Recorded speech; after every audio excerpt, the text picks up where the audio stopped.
Baik, salam saudara terkasih dalam nama Tuhan Yesus.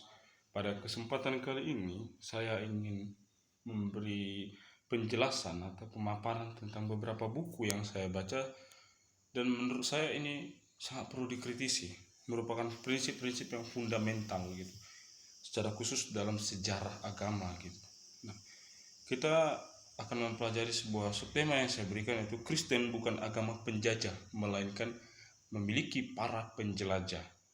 Dan saya akan mengambil beberapa buku sebagai sumber referensi, dan di sini kita lihat ternyata ada banyak buku-buku sekolah dasar yang cukup lemah gitu loh mengenai sejarah, secara khusus sejarah tentang kekristenan masuknya ke Indonesia.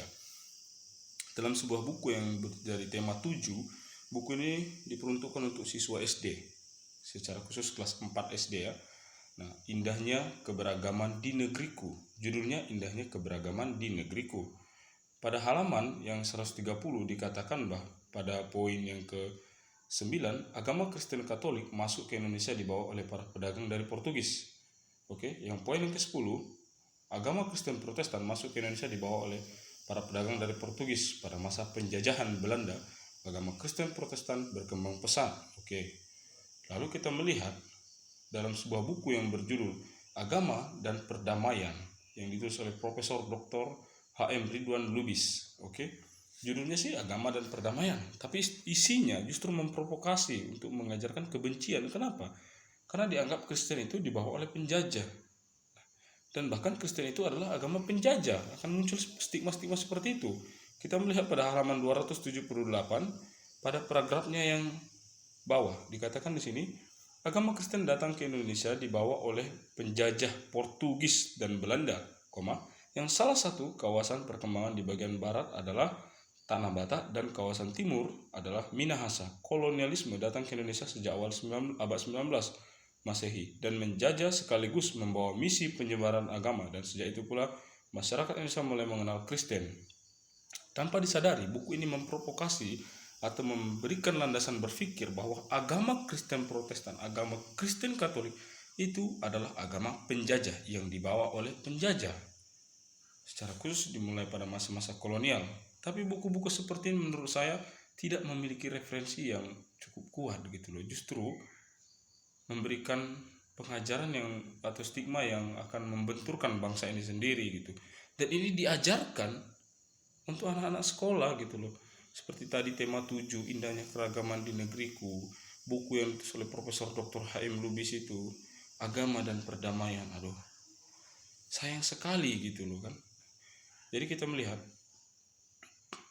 dalam sebuah buku yang berjudul Sejarah Agama Manusia yang ditulis oleh Muhammad Zazuli. Di situ dikatakan di Indonesia agama Kristen secara khusus Kristen Katolik dari golongan gereja Assyria, bagian dari gereja Ortodoks Timur, sudah eksis di daerah Pansur dan Barus tahun 645 Masehi.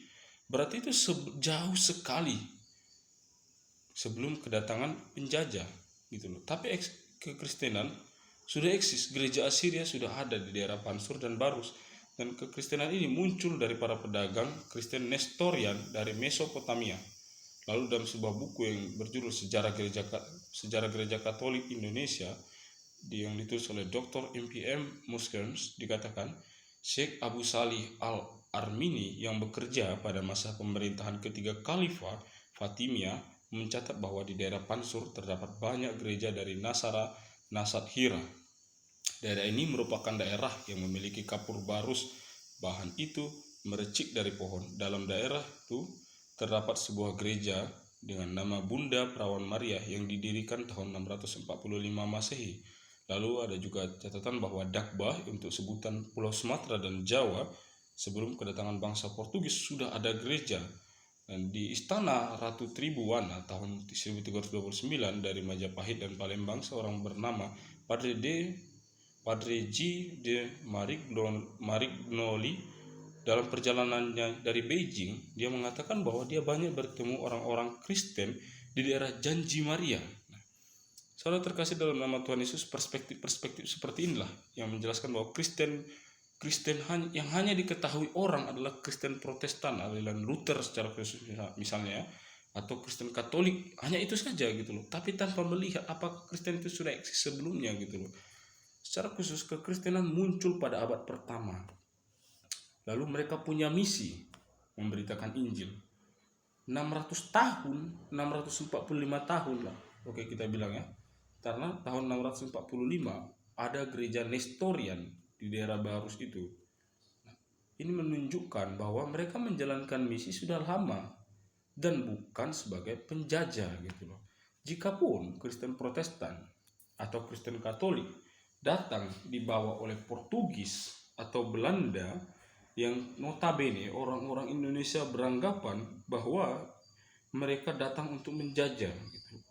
Bisa saja orang Indonesia memiliki perspektif seperti itu, tapi orang Belanda atau orang Portugis akan memiliki perspektif bahwa mereka bukan penjajah. Mereka berdagang, mereka membeli tanah, mereka menjadi penguasa. Lalu orang-orang pribumi tidak menerima mereka menjadi budak.